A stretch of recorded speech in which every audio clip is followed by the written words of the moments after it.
Feeds are exhausting right now. We have trained ourselves and our audiences to expect a lot. 10-slide carousels, reels with hooks and B-roll and text overlays and trending audio in the background. And there's like so much effort going into content, which is not a bad thing, but it's also a lot of noise. And when someone is scrolling and they hit something that is just clean, bold, immediately readable, that's a pattern interrupt for a lot of what's happening on the feed right now.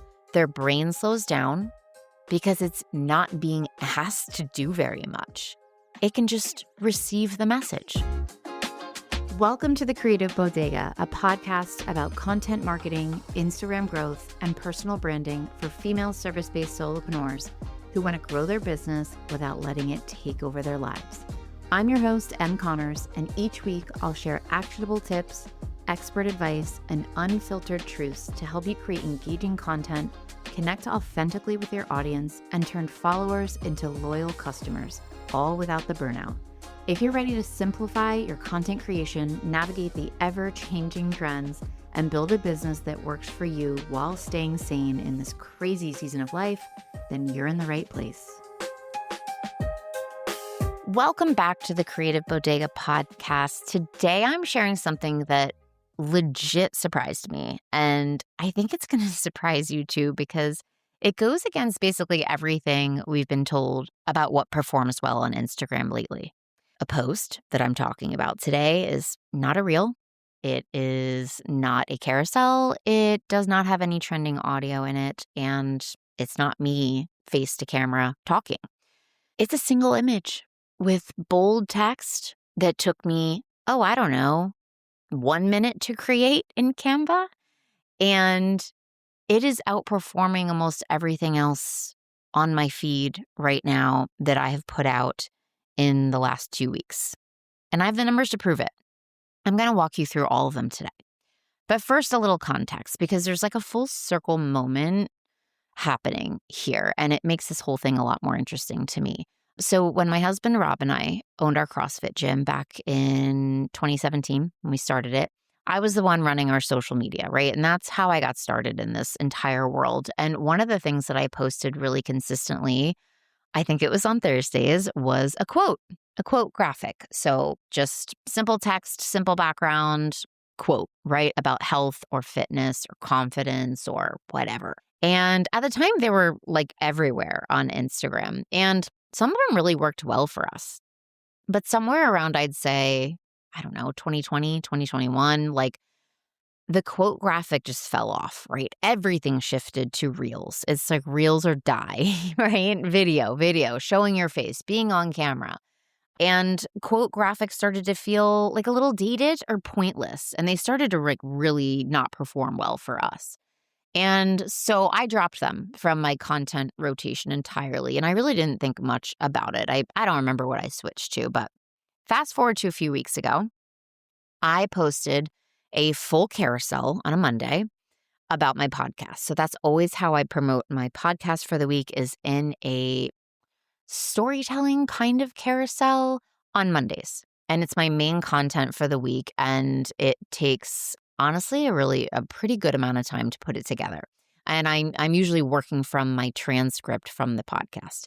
But I wanted something on Wednesday, a couple Wednesdays ago. And I was like, I'm really not giving my podcast like a fighting chance by just posting one post about it on a Monday, a carousel. There's got to be something else I can do that's a lower lift, like a supplemental type post to get more eyes and more ears on my podcast episode. So something that would point people to the pod without me having to film anything or like spend an hour in Canva, right? Because I make the carousel for Monday promoting the podcast. Tuesdays are always a reel or a carousel about Canva. So those are two pretty high maintenance posts in the beginning of the week. And I definitely hit it hard earlier on in the week with just more rich, more substantial posts, I'm going to say, because I find that people are very eager to learn and consume earlier in the week. And then people's attention span goes down and they want to be more entertained towards the end of the week. So I was like, what can I do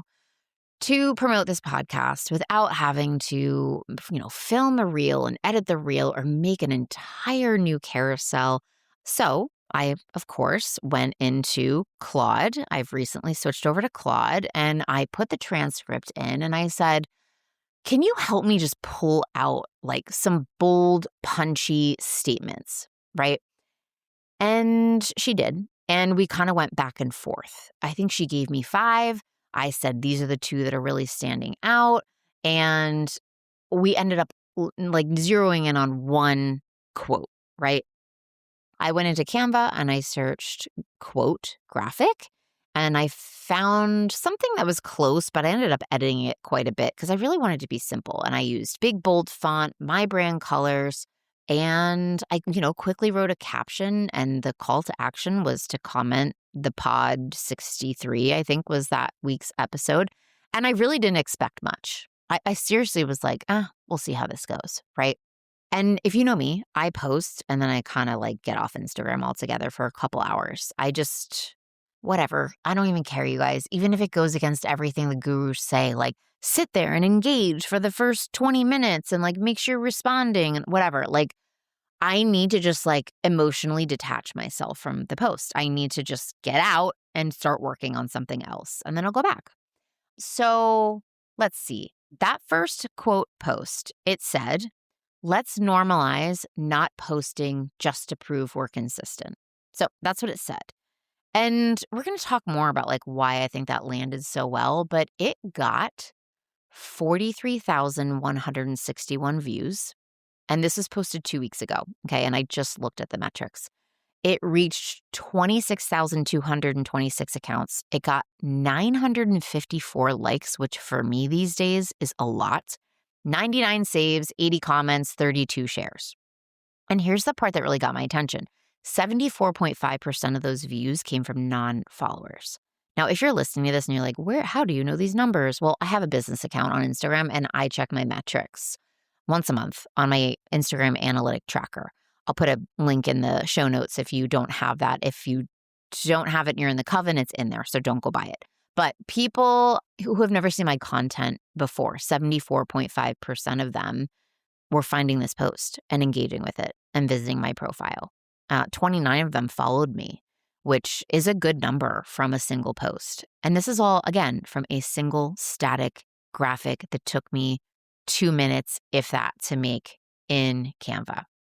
So I was baffled. I was actually like, damn, that's actually kind of crazy. So 2 weeks later, I tried it again. The second one was after going back and forth with Claude, after putting my transcript in, I decided to stick with let's normalize. I was kind of like, at first I asked Claude, like, what is a phrase that's like that, right? Like let's normalize. And she gave me some options, but I didn't love them. So I was like, what if that was kind of my series? Like that was sort of like how I always start this quote. And Claude said she loved it. And I was like, I kind of love it too. So the second one was let's normalize making great posts and still not getting results. So this one did not do as well. That first quote blew it out of the water, but this still did pretty damn good for my account. It got 9,369 views. It reached 5,744 accounts, got 305 likes, 59 comments, 18 shares, 17 saves. So these are 2 posts, both single image, meaning it's not a carousel, it's just one image. It is not photo-based. It is not scrapbook looking, it's not what is trending right now, according to all the Instagram experts.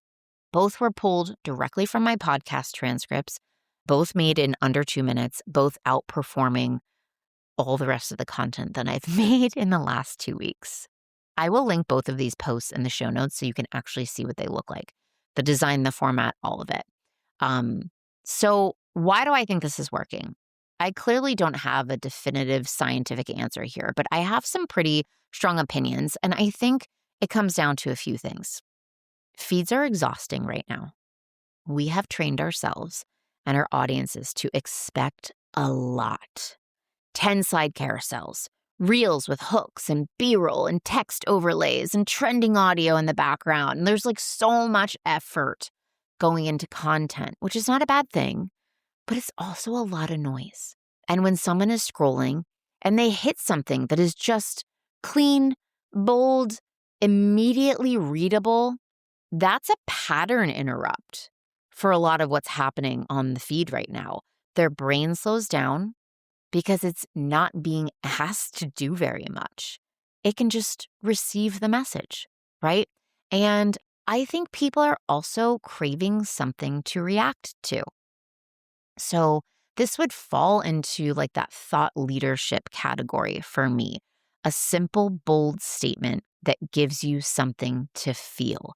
Either you agree or you don't. It can possibly be polarizing, but it doesn't have to. And you nod your head, right? And you're yeah, I totally agree. I feel this to my core, and that's what a lot of the comments were. Like, thank you for saying this. You know what I mean? And when you really agree in that way where it feels like someone just said the thing you've been thinking, you engage. You like it, you save it, you send it to a friend, you share it to your stories. And the third thing is I think we have been so focused on production value that we kind of forgot that the most important thing is actually the idea. And I am guilty of this. I get so wrapped up in the production of the reel or the creation of the carousel. I honestly forget if the idea is even strong enough. The format almost doesn't even matter. So the difference between a quote and thought leadership. This is the part I really want you to hear, because if you go make a quote graphic after listening to this and it doesn't perform, I want you to come back to this section, okay?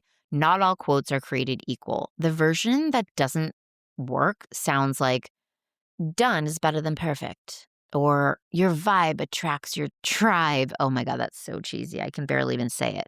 Or just show up consistently, right? They're all fine sentiments, but nobody is stopping their scroll for them. We've seen them 1,000 times. They don't make us feel anything specific. The quotes that work, they take a stance, right? They say something your ideal client has maybe thought, but never said out loud, or a challenge, a belief that you've been quietly holding on to. And the reaction you're going for is for people to be like, yes, exactly. Or like, finally, someone said it. Or even a little bit of like, wait, that's true. And I didn't even realize it, or I didn't want to admit it. Okay. Again, my quote was, let's normalize not posting just to prove we're consistent. It works because everyone I'm talking to has felt that pressure, including me. I've posted when I have nothing to say, and I've hated every minute of it. And no one has ever given me the permission to like call that out or just say, you know what, like don't show up if you don't need to, take a minute to breathe and find your creativity and find your drive and your excitement for the post. And then like, let's normalize making great posts and still not getting results. This works because it removes shame from a extremely common experience for my ideal client and myself. It validates something people feel embarrassed about. I know I do. Like, oh my God, like that. I've got 124,000 followers and that got like 15 likes. That's probably 30 is like the lowest you'll see. But like still, I'm like, Jesus, that is not good, right? And when content makes someone feel less alone, they're going to engage with it. And they share it because they want someone else to feel that relief too. So when you're thinking about your own version, what does your ideal client believe that no one is saying out loud? What are they quietly frustrated about? What permission do they need? What truth have they been dancing around? And how plainly can you state it? Like you would be talking to your friend. No insider language, nothing more polished. Like honestly, as laid back as you can be. And I would start there. The good news is the content is probably already somewhere in your business. I'm not even kidding. If you have a podcast, go back through recent episodes, put the transcript into Claude, ask it to find the most quotable moments, right? And then go back and forth with her and working on making it have someone feel something. I actually prompted it and I said, I want my female-based solopreneurs to listen to this or read it, not listen, read it and nod their heads and say, yep. You know what I mean? Like she nailed it. If you don't have a podcast, that's okay. Think about one of the last captions you wrote that got really good traction, or something you said in a client call that made them go quiet for a second, or something that you said in your stories that made a lot of people respond to you.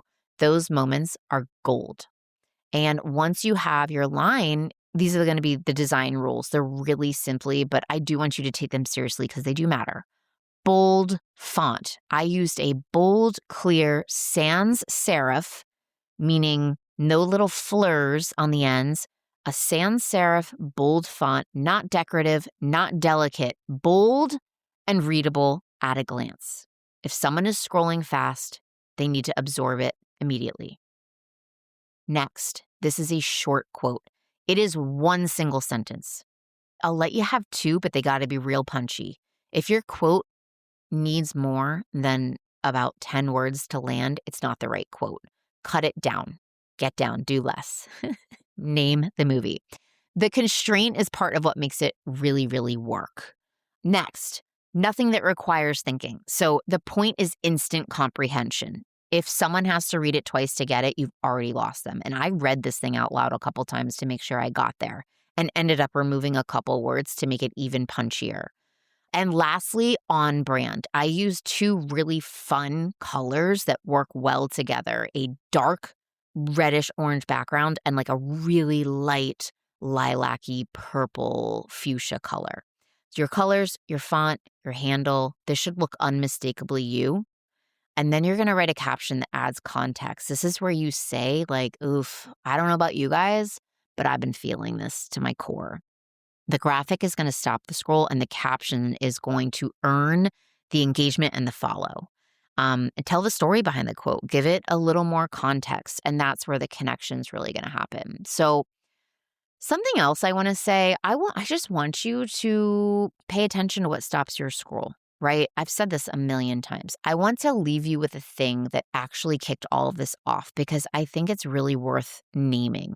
I started noticing quote posts from other creators that I follow and respect. You know, I don't follow a lot of Instagram experts or content experts. I do that on purpose, but a couple that I follow, they were doing this, one in particular.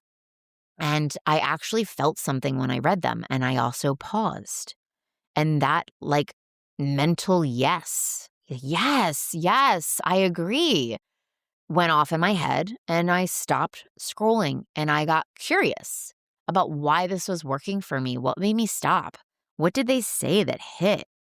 I always tell you to pay attention to what stops your scroll, and I really, really, really, really mean it. Not just to steal formats, but to understand what's actually connecting with people right now, including yourself. Your own reaction is fantastic consumer data, okay? Use it. And that's what led me back to the quote graphics after a solid 4 to 5 year hiatus. A post made me feel something, and it felt really simple and easy to consume and not overproduced, and I got curious. And then I thought, why am I not trying this? And so I did. And whatever, 900 some likes later, I'm here for it. And not just likes, follows, saves, shares, all that Instagram algorithm juice, right? So I actually shared my exact quote graphic template that I used inside the Content Coven. This is my membership for female service-based solopreneurs. So if you're already a member, please go grab it. It's under M's Gems, the thread M's Gems. It's built out in Canva, of course, with the right size font, spacing, layout, all that. Just swap your quote, swap your brand colors, and you're done in minutes. If you're not in the Coven, the doors are always open, and that is strategic. I don't like an open, close, open, close. If you need help, I want to help you now, and I'm always ready to help people. So it is open all the time. It's $97 a month, or if you commit to a year, you get 2 months for free. So I share templates, strategies, behind the scenes stuff. We've got calls every week. We've got monthly challenges. I share what I'm testing my own business, what's working, what's flopped.